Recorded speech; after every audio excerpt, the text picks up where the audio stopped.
Hello and welcome to the Farming Today This Week podcast with me, Charlotte Smith. In this episode, an acknowledgement from the DEFRA Secretary on the sudden suspension of England's biggest environmental scheme. We recognise that there were mistakes made earlier this year, but we are getting under the bonnet of what happened there, and the department has also learnt lessons from it. The cider maker buying apples from locals. If you go into a pub or something and you buy a pint of cider, you think, well, there's some of my apples in that, which is nice. And we go seeking Scottish truffles. Go find it. Good girl, well done. But let's start with arguably less exciting fungi, mushrooms. In Northern Ireland, the McArdle family has been growing them since the 1970s. For the past 25 years, they've focused on organic mushrooms and are now one of the major producers for the UK market. Helen Mark travelled to meet John McArdle at one of his sites in County Armagh, where 6 large padded and insulated polytunnels with controlled atmospheres are in various stages of a production cycle that ensures a year-round supply.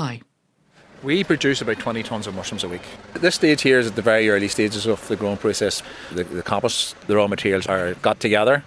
They'll be added into a pasteurisation tunnel to kill any diseases that are in the substrate. That takes about a week, and then after that the spawn is introduced into the compost, and that spawn holds the mycelium, and the mycelium then grows from there.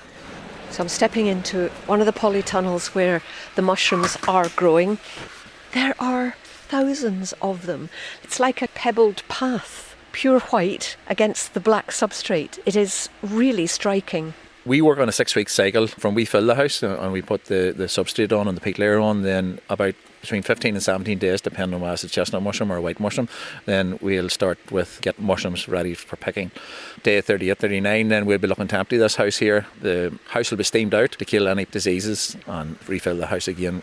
That spent substrate, it'll go on to farmers, and especially the organic farmers, because they don't have any fertilisers, so it's quite useful for them. Why do you have to use peat? The peat is for water retention. Mushroom is the majority of it is made of water. Now there are substitutes for peat that are coming onto market, but they do come at an extra cost. The legislation is going to come in at some stage over the years, but it needs to make sure that it not only applies to us, but it applies to mushrooms that come from the continent and come from Ireland, comes from the EU. Mushroom doubles the size in 24 hours. Whenever the mushroom's ready to pick, we have to pick it. We can't wait till the next day to get it picked. By hand, mushroom by mushroom. That's quite intensive work. Yeah, it's very labour intensive. Like labour costs about 40%. It's a huge cost for us. From Brexit hit, there's been a labour shortage in us. So, a lot of the workers would have been Eastern European workers. That slowly but surely has decreased. And now we rely heavily on the government's seasonal worker scheme. And where do your mushrooms go? 95% of our mushrooms go to the UK mainland. There's only 3 organic mushroom growers across the whole of the UK. Another guy 5 miles down the road is the other organic grower in Northern Ireland. Between the two of us, we do about 65% of organic mushrooms in the UK. John McArdle there in County Armagh. Well, now, truffles are sort of underground mushroom, and while Scotland isn't known for them, one scientist says milder, wetter summers are providing new opportunities. Professor Paul Thomas has set up a company with 5 sites in Scotland.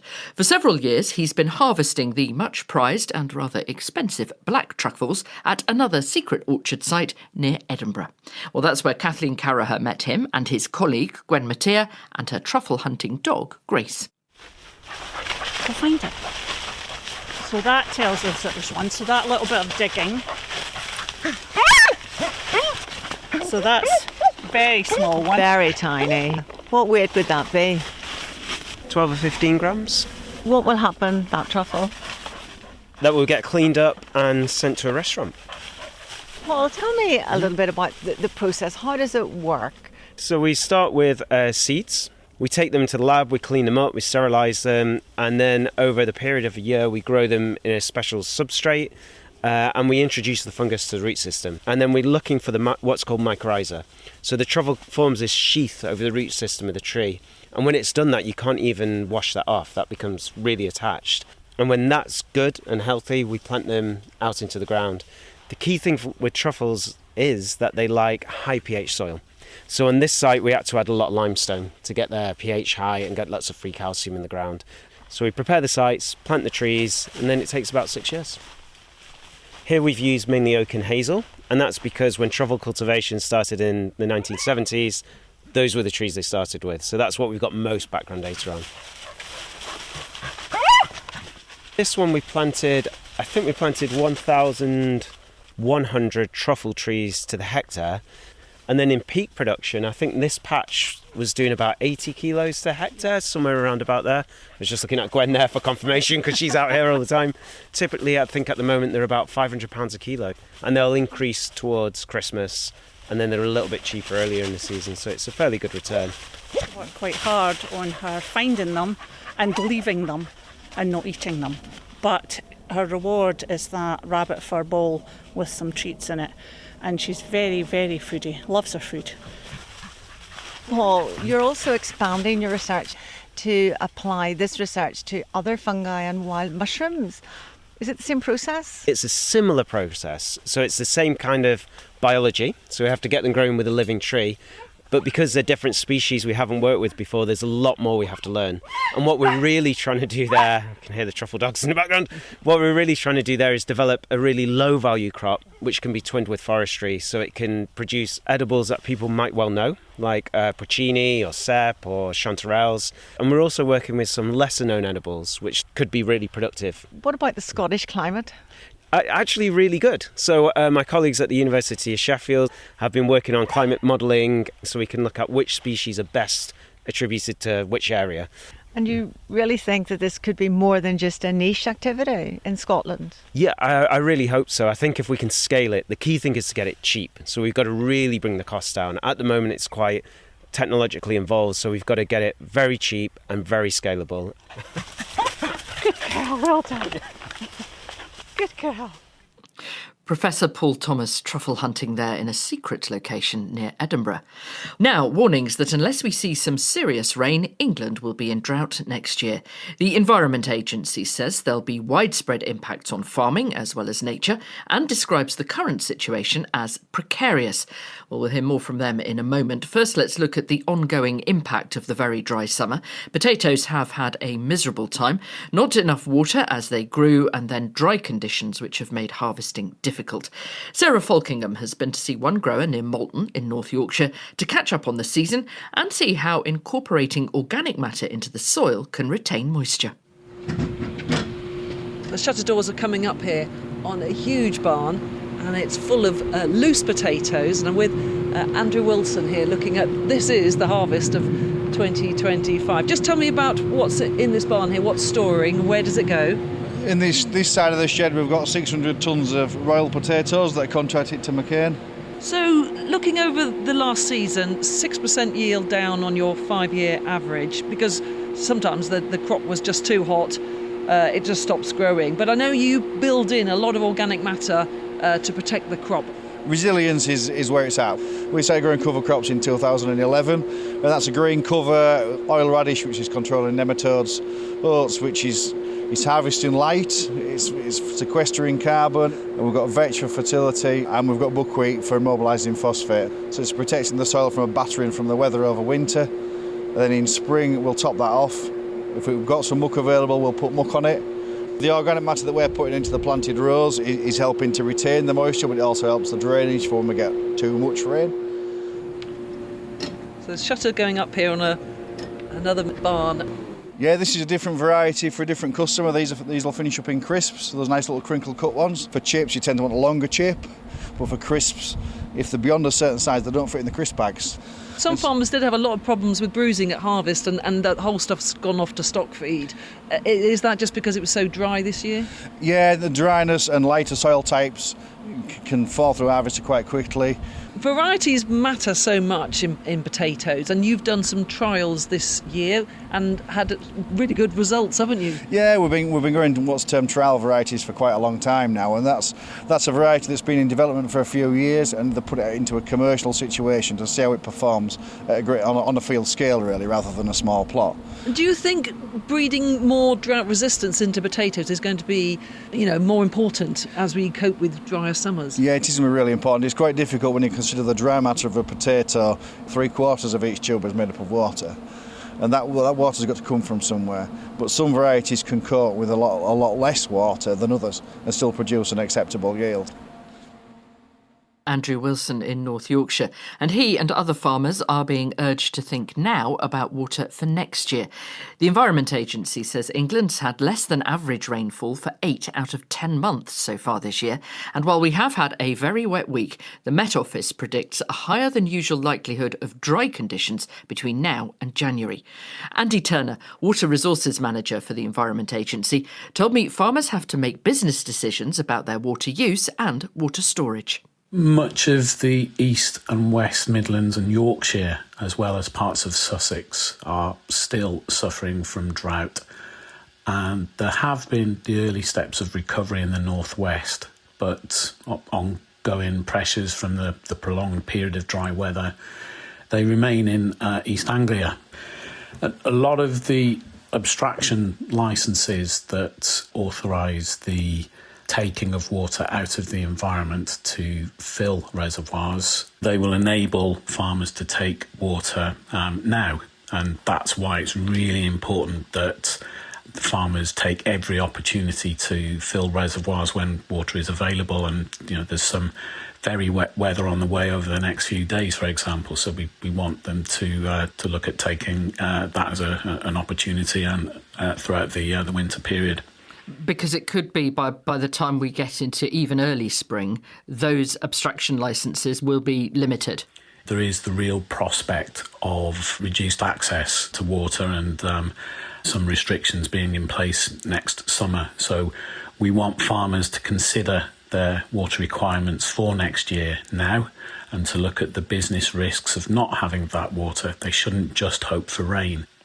There has been some frustration that farmers have expressed with the Environment Agency and some of the rules, particularly in places like the Fens, where they feel that rivers which are just running out to sea in a very few miles, they should be allowed to take more water out to try and irrigate water-hungry crops. We've got a programme of work funded by DEFRA, which enables us to work with those groups of farmers to help them explore the options to improve water supply resilience, whether it's more farm storage reservoirs, whether it's making use of drainage water or whether it's sharing water rights. Those studies in that programme of work, the local resource option studies, they give us the opportunity to work with farmers to help identify, screen and rank the options available to farmers to help improve water security going forwards. Andy Turner from the Environment Agency. A report this week from the House of Commons Welsh Affairs Committee is calling for the government's inheritance tax on farms to be halted because it says it'll have a detrimental impact on Welsh farming, which is intrinsic to the Welsh economy. Rural communities across Wales, and indeed the rest of the country, have protested against the tax, but as we've heard on this programme, there are no indications that the government will change its mind. It says the tax is fair and will raise much needed funds for public services. But the report says that the UK government doesn't give enough consideration to the importance of farming or rural communities in Wales. Well, BBC Wales reporter Ellie Rice has been picking through this MP's report and told Anna Hill what she found. The standout finding, really, was this call a year after it was announced that changes to inheritance tax should be paused. The Chancellor, Rachel Reeves, revealed in her budget plans to tax inherited agricultural assets worth more than £1 million.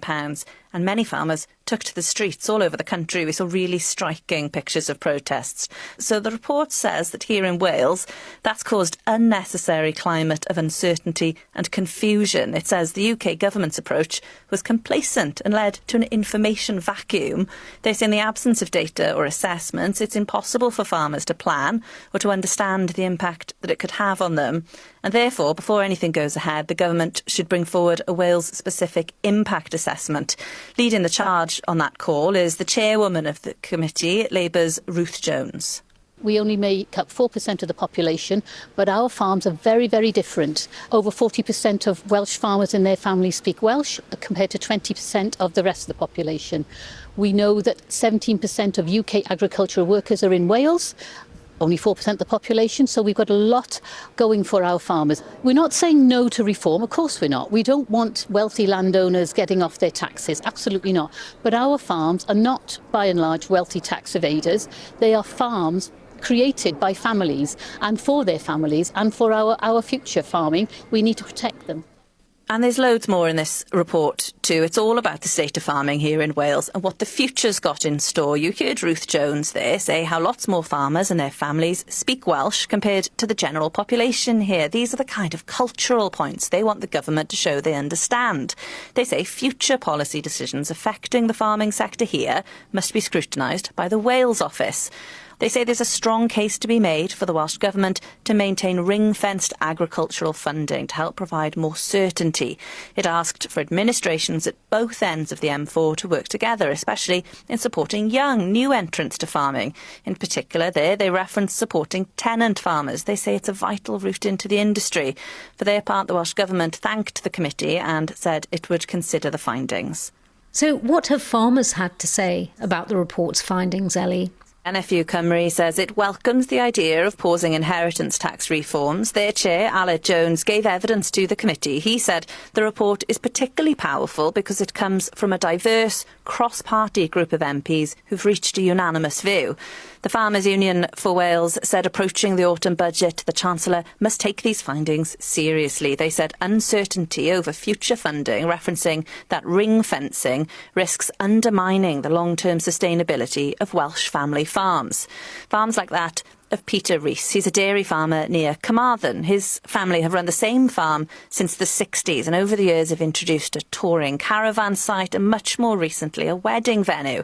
The frustrating thing about all this is that it's all investment that we've made in bricks and mortar and employing people, local people, using local food and things like that.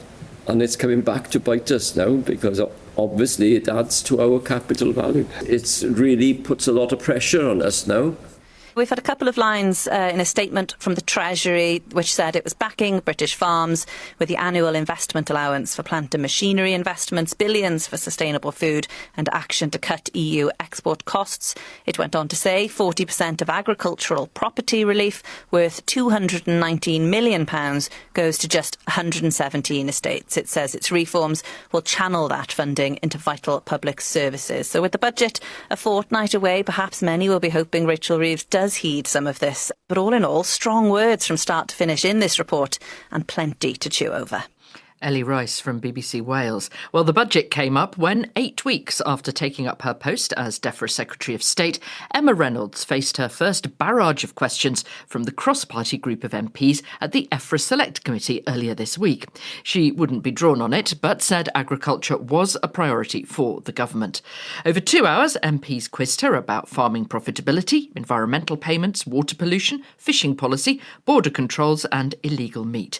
Well, first, Emma Reynolds gave MPs a timetable for reports that farmers have been waiting for, including Dame Minette Batter's review of farm profitability. We expect to publish the Batters Review before Christmas, the land use framework early next year, the environmental improvement plan we hope to publish this side of Christmas too, and then the farming roadmap would be next year as well.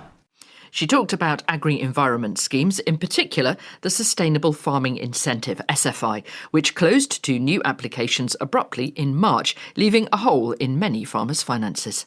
We recognise that there were mistakes made earlier this year, but we are getting under the bonnet of what happened there, and the department has also learnt lessons from it. But let me say, on the positive side, there's a lot more money going out the door now in our environmental land management schemes than there was in the previous government. I don't want to be too overly political. I know the circumstances were different, but I just want to say on the positive side, there's a lot of money going out the door to farmers, which is good, and we want to support them. About 50% of farmed land is now being supported by various DEFRA programmes, and I think we've got something like 39,000 farms in the SFI. Well, biosecurity at the border was also on the agenda. In September, as you may remember, the EFRA committee published findings of an investigation into illegal meat imports. It criticised a lack of resources and action to stop them.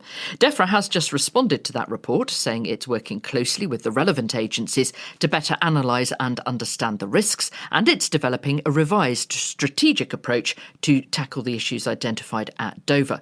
Well, the chairman of the EFRA committee, Alistair Carmichael, said when the committee visited Dover, they were shocked at the conditions border staff were working under. He asked if either the Secretary of State or her senior civil servant had visited Dover. They said it was on their to-do list. And DEFRA's Director General for Food, Biosecurity and Trade, Emily Miles, said some action had already been taken. As you'll know, we've given £3 million to them this year. I'm looking at whether we can increase that for next year, and we're in discussion with them about that.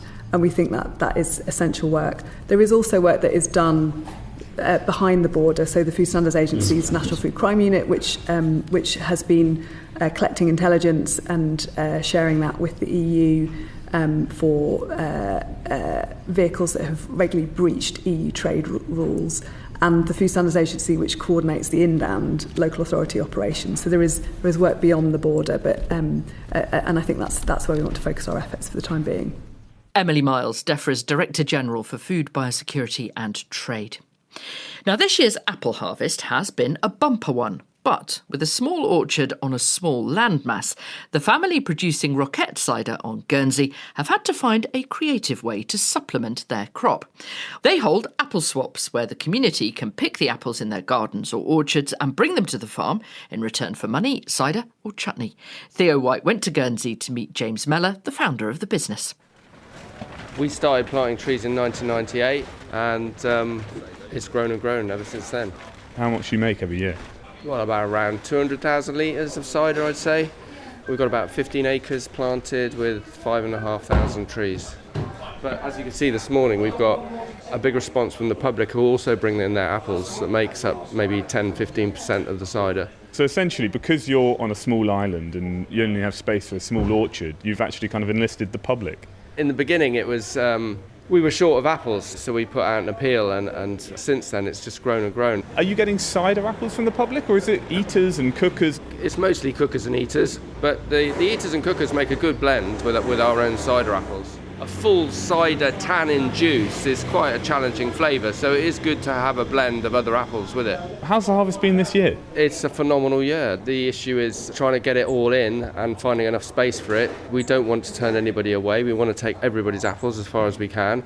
And our own crop is huge. We're here, it's not even 9 o'clock yet, it's probably about 8:45. There's a queue of cars coming up to your barn and your staff are rapidly unloading them, weighing them. We're in the first car in the queue now. Hello, what's your name? Reg Harbour. Well, you've got a very small car. Is it a smart car? And it's absolutely filled to the brim with apples. What do you have? About I would think about 200 weight in here. This is the 6th time I've brought this up. Oh my goodness. And what variety are they? These ones are my green slavers, and these are bramblers in here, the cookers. Here we are, another boot absolutely filled with apples.